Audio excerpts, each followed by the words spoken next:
which is following your heart, and how trustable is that? And following your heart versus following your head. And a lot of people, there's this common phrase, which is leap and the net shall appear. And I personally had an experience where I did that and I got burned financially. And I felt like I had for a long time. It took me a while to get over, like, actually, maybe following your heart isn't as trustable as I blindly thought it was. It's actually, you need to have an integration of a plan in place. So if you want to go to London, for example, you don't just sort of drop everything one evening, pack your bags and start walking due east. You actually have to go ahead and, all right, financials have to be in place. I had to set the structure in place so I'm supported. You book the flights, you quit the job where you have to do, you set up you sort of plan things out. So you're using your heart, you're going towards that direction, but you're using your mind to also create the foundation, to create the structure and framework so you're safe, so that you maximize the chances of not starving or, killing yourself, essentially. So I think there's a balance, but I don't know. I think a lot of people, they feel fear following their heart because they feel like it's not trustable. Everybody. Yeah. The net won't appear. How do you know the net will appear? Type thing. So what's your take on that?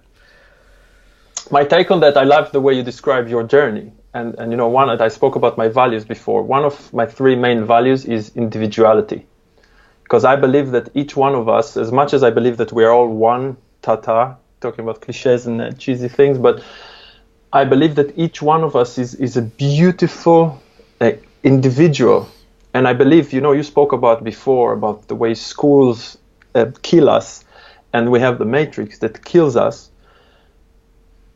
What I do, again, is in this search towards not living in regret, is to understand who are you.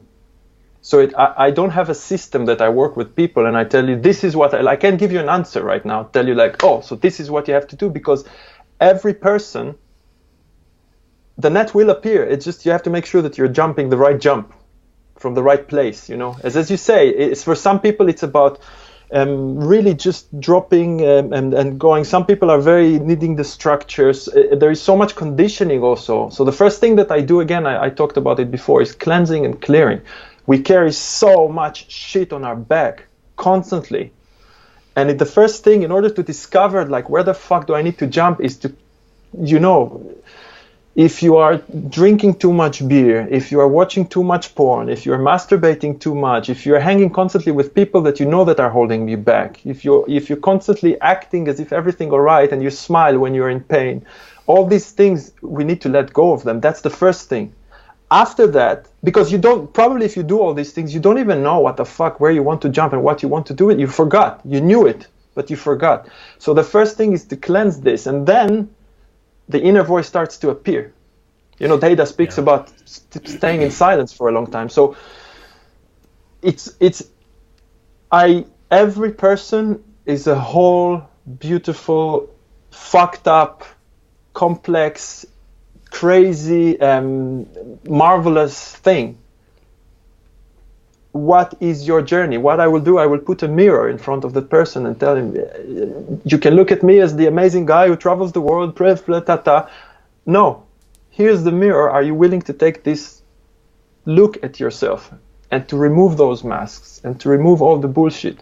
Because I know that once you do this, it will be painful. It will be hard, but you will find beauty and purity that is worth it all, I believe.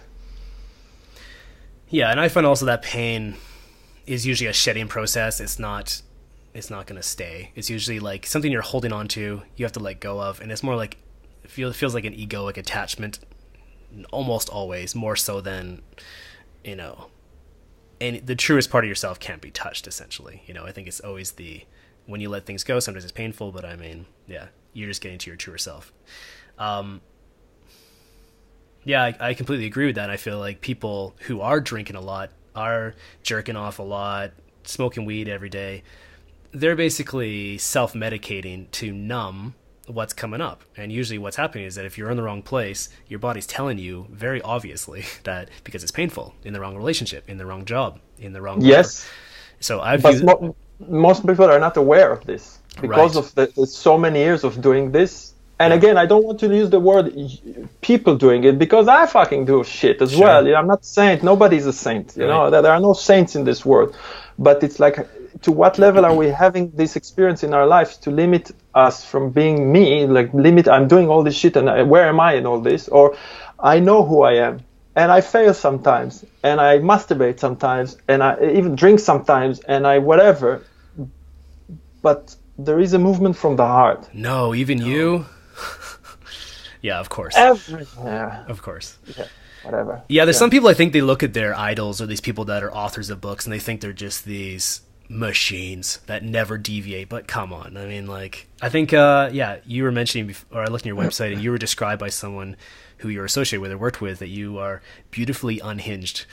And I like that. It's like, I was once at a restaurant, I saw a girl, waitress, she had a tattoo and it said beautiful disaster, and I was like, what does that mean? And she was like, that's what life, like, all these painful things were like these beautiful disasters. And I was like, that's such an amazing way to put it, is that you embrace the chaos and the messiness of it all, and you don't try to clean it all up, you just work with it and through it, and that's part of it. And I don't know, I guess that's the point. 100%. So we talked a lot about the what here, but the how. David, you talked about it a little bit. David Data speaks about silence. He talks a lot about austerity. He says, and if you read Way of the Superior Man, he talks about the way to get to clarity for the masculine is basically to drop all of the things that you've been doing to cuddle yourself, to mask the pain. So he says, cut out everything from junk food to masturbating to overeating to drugs to having sex to cuddling to whatever it is that you're doing to sort of like self-soothe. He says, just omit those and use discipline, austerity from that perspective, and a lot of silence and just no bullshit stuff. No, everything that you read is only about truth. It's a very extreme discipline to do it, but I've done those practices in the past, and they work. They, even now, it doesn't, once, I don't know, I feel like I've reached a place where I only need about 10 minutes sometimes to really get myself back clicked into place about what my priorities are, what on my plate, what's the bullshit, and what actually needs to be done, you know. So that's one approach, and I guess he talks about other ones, but do you have any other approaches that you want to share? Like, how some guys are like, yeah, I get it, clarity is what I want, but how the fuck do I do it? How do I get to that place? What else is there besides discipline and austerity and sitting like a monk and just, I don't know. I like Data's approach with this. I think he's totally, he proved a lot that it works, and I think it's very much connected to this cleansing and clearing that I spoke about. Sure. This is the first step, to get rid of all these things. Another thing that I really like with Data, that he speaks about it also, you can convert all these things into a yogic experience as well. So masturbation, let's take masturbation. Sure. It can be wonky, or it can become a practice that you do in order not to come. How much time can you spend with your woman without coming? Yeah. And then you can create more pleasure for your woman. Drinking, he speaks a lot in his conversation how his teachers made him completely fucked up drunk, but can you stay completely present despite the fact that your body is completely fucked, but can you keep, so you can convert all those bad habits into a yogic experience, which is a beautiful thing to do, very challenging. It requires a lot of practice, but as you said, I agree. I think that's a big part of this work, creating practices a lot. And it's, again, we won't get into the details now, but having constant practices, either that you spend some time doing or observation practices, which I really like, constantly during the day. How am I showing up right now? This is essential to create these changes in life. In whatever, if you want more focus or clarity, or if you want to fuck your wife in a better way that will actually please her and she doesn't need to fake her orgasms anymore, or if it's about your relationship with your kids, or if it's the way you show up at work, it's about everything. How do I show up? How much of my heart am I giving here? How open I am? These are beautiful practices. Absolutely. And I always think to myself, with my own addictions, whether they're big or small or whatever, and advice I would give to anybody who's struggling with addictions is, if you can't stop yourself from doing it, just start watching it. Just pour all of your attention on everything. Like, what was the thought that made you actually want to go for the drink or the cigarette or whatever? Like, what's the thinking? And just sort of like, oh yeah, that thinking made me go to it. And then as you do it and afterwards, did you actually get what you thought you were going to get out of it? And just be aware through the whole thing, and you'll find that the whole thing shifts a little bit, and you can turn it absolutely into a yogic practice that is the same as sitting there and just, being like a monk and not moving. Also, go ahead. Spending also time with the men. Yeah. If you are in a group, people will help you. Either to accept it, as you say, just you're doing it, fine. Just let yourself do it. Be addicted. But don't be addicted and trying to pretend that you're not. Just go full on, be addicted. Yeah, embrace it. Exactly. And get this honesty and support from the group of men is a beautiful thing that helps, as I've seen many times, shift things around. And not your asshole buddy that just goes, yeah, whatever. Like high quality men that are actually working on this shit themselves. Sometimes not everyone's going to be helpful. Also, I would say discipline, martial arts. Weightlifting, running, I don't know, whatever it is for you, that if you got a certain limit and you have to push past it, you have to call upon certain qualities of yourself in order to reach that state. And calling upon those selves will usually awaken also more of your clarity and truth, and testosterone levels is a big deal of it too. I think if you get your testosterone a little bit higher, you'll just actually be more like in control and just more, I don't know, more willing to cut out the shit in your life that doesn't serve you, instead of worrying about how they're going to feel in this and this. You sort of reach a more boldness with testosterone. I think a lot of guys don't leverage it enough, and sometimes you have low test levels. You wonder why you're not taking charge of some things and clearing out certain stuff that you need to, and just because it's not fun a lot of the time to do these things, right? Yeah.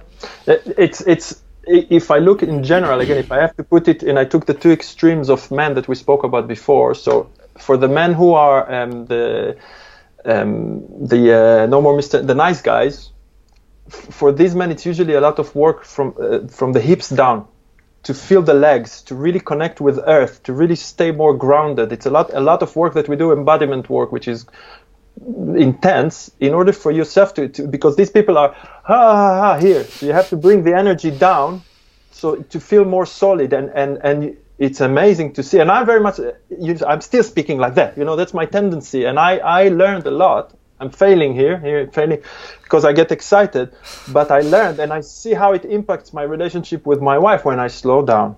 Sure. And literally the pitch of the voice drops like an octave down. It's fucking amazing. Every time I finish a men's workshop, a weekend, my voice becomes very fucking sexy. Yeah. So this is for these guys. For the guys who are in their head, or are very not in their head, but people who are very grounded, very structured. If you speak to them, it's like, okay, so we're going to do this by 10 and 10. These guys, it's about opening their heart. Sure. It's about giving them activities that will make them move more mad feminine energy, and will be more expressive, more sensitive, to start sensing other things than structures and money and this kind of thing. It's a beautiful journey for both. Sure. That's interesting you say that you attract these two polarities and probably everything in the middle, but like the sort of the spineless guy type thing that's super nice but doesn't actually have his, I don't know, like you said, from the waist down, those qualities. And then you get the guys who don't have access to their feminine energy, and that they're kind of coming together and doing the same practices, Also, I like that your approach is different. You were mentioning before, like how, content versus experiential teaching. There's such a profound difference between them, because I think, I don't know, sometimes content and ideas have their time and place, but there's also a lot can be done when you have a physical in-person workshop or practice, and doing, like you said, doing actual embodiment, experiential practices and processes, that you just can't get from reading a book. You can't get that from watching a DVD or whatever else. So, I mean, talk about that. What have you found has been, maybe you deliver both, some content and plus some other experiences, but what did you find has been like the shifts that can only be achieved by doing experiential embodiment practices, in those workshops, for example? taking it back to living life without regrets,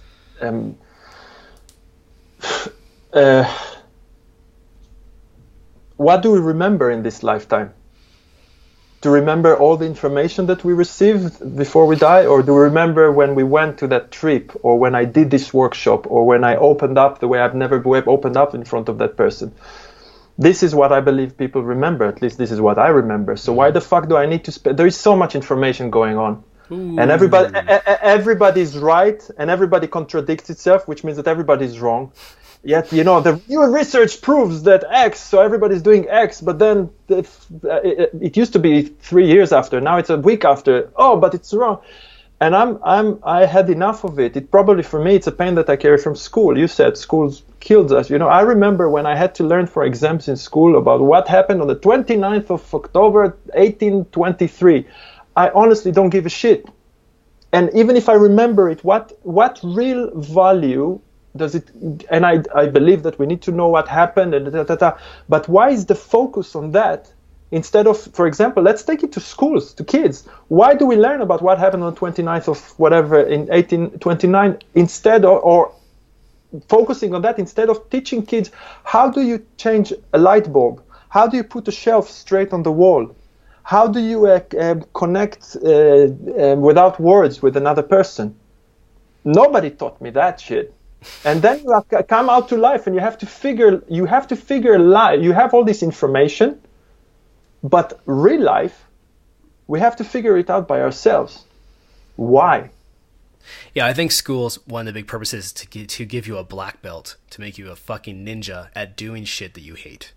If you think about it, it just starts a little slowly and it sort of builds up, and by the time you're in middle school, and by the time you're in high school, you've just become really, really good at being able to force yourself to do stuff that you hate. And when you unwind it, like I have, and you start following your passion, or whatever, you start doing the things that open you up, you'll find that your tolerance for doing actions that are against what your inner soul is willing to do, or just doesn't even match up with who you are and stuff, you become less and less capable of actually doing that work. And I realized, I think kids, if they never went through this process of school, they'd be even harder to convince them to go to a fucking dark factory for 10 hours a day and punch holes in sheet metal and come back the next day and do the same thing all day.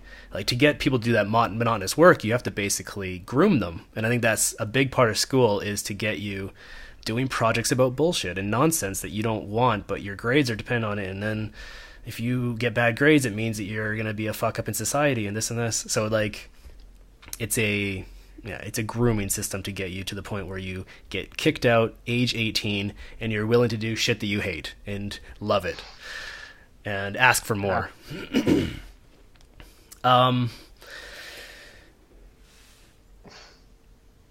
I had a question for you about your drumming, to change the subject here a little bit. Drumming and inner work. You obviously have drum sets behind you. It's been your career, and I noticed on your website you often talk about how you integrate the two. And so you sort of you do some work with musicians, and and then you also do a lot of work with men's group. Most people might not see the connection, myself included. So I'm curious, in your mind, in your work, how do you kind of see the relationship between music, drumming specifically, and also this inner work that you do with men and you support them with, and the experiential aspects you talked about before? I love this question. I don't know how much time we have. I can go long on this one because it's again, as I said, I'm figuring it out as I go. You have 30 seconds. Go. Oh, fuck. First of all, something, a lot of the embodiment work that we speak about in the men's, connecting with the legs, awareness, it's things that I have done all my life as a drummer. You have to, and again, I did a TED talk which I spoke about, the way we teach, it's very much connected. The way music is being taught is, if you're the student, I'm the teacher. You will come to me and I will show you something. You take it home, you practice it, you come back to me, you show me what I showed you. I tell you, great, I give you another thing, you go home, and the process continues like this. Where the fuck are you in all this process? And then there are so many musicians who sound the same, feel the same, and there is no individuality, which is, again, I said, is one of my main values. And for me, it was kind of like, wow, so in the music world, it's another matrix that I cannot have musicians really open up to those beautiful layers. So I started to find, so it's actually a different type of work. But I'm using all these elements of the embodiment work that I know how to make, and with the drumming, it's a matter of millimeters that I just need to change something very, very small in my hand to make a huge impact. So that's one thing. The other thing is drumming is a very physical thing that allows people to really open up. It's much easier to let someone go bonkers and release anger, release tension if that person has a drum. You don't need to know how to play. Just you tell them, just bash the shit out of this thing. And it's not a violin or something that you need a lot of, just to make the first sound, you need a lot of practice. No, drum is just bang it. That's one thing. Plus good rhythm. Someone who hasn't got rhythm in their souls, it's like, stop playing the drums, please. We all have rhythm though. We all have rhythms, and again, it's a very deep, beautiful thing. Talking about drumming in this context, what I have now is a big vision. I have a big vision, and I want to create a piece. I want to take 1,000 men on a journey, and the journey will be everything that we speak about here in this conversation around the men, like discover yourself, unfold your heart, come out of your head, connect with your heart, become stronger if you are the guy that is more all over the place. Doing all this very intense work with men to really make them live life without regrets. And the process will be through music. And I want to create a piece of music which will be something that in one of my men's group I did with one of my friends from the group, Bruce. He taught us a whole workshop about doing the haka dance from New Zealand, which is, seeing it is amazing. Doing it was even more amazing. And I love this energy, and I love the fact that it's so masculine, it's so aggressive, but it's an offering of love, actually, if you understand what's going on. Yeah, it seems like that has to come out, and there's very few outlets for it. And this is one of those few where you can really let it out, and it's a display of exactly inspiration. So allowing men to express this, and most men won't be able to, because the society doesn't allow men to show anger, because we cannot show anger. It's either it goes out in depression, suicide, or being a fucking dick and aggressive. Yep. But if we create spaces that men can just come and take it all out, expressing all that in a very healthy, kind, loving way, I love this idea. So I have this crazy vision of 1,000 men doing a drumming piece that is a little bit on the style of haka. Yeah. And again, I believe in individuality, so it's not going to be haka. I don't feel that someone like me who is traveling my own journey needs to do something traditional from a place that I love what they do, but I can't do it the way they do. I'm not connected emotionally to the way they do it. So I will take the essence of it and I will create something of my own. And I want to invite 1,000 men to join this journey. It's a completely fucked up, impossible idea, but I follow my heart, so I'm going to make it happen. I started to have some conversations. It's starting to move. It's fucking scary, fucking excited, but this for me will be the moment where the drumming and the work with men finally, because until now it goes in parallel, but I would like it to join, and I think it will be. I love this idea. Yeah, there's something that happens when you get a lot of people together, and whether it's a choir in like there's a few different choirs that get together, something like 500 people or something like that, and you always, or if it's someone that intention doing the haka dance, like you said, is always you get some chills. You always get like that collective energy just balls up together. So yeah, I'd be very fascinated to see what the end product would sound like with, a training process, going through all the steps, and the end product of what the final piece perfected would sound like, recorded, to be like, it could be very, very intense. It's more than how it will sound. It's how it would sound like, how it will feel like, how it would look like, and more important to me is what would be the impact of this, because I believe that putting 1,000 men with this level of connection, love, intensity, and openness,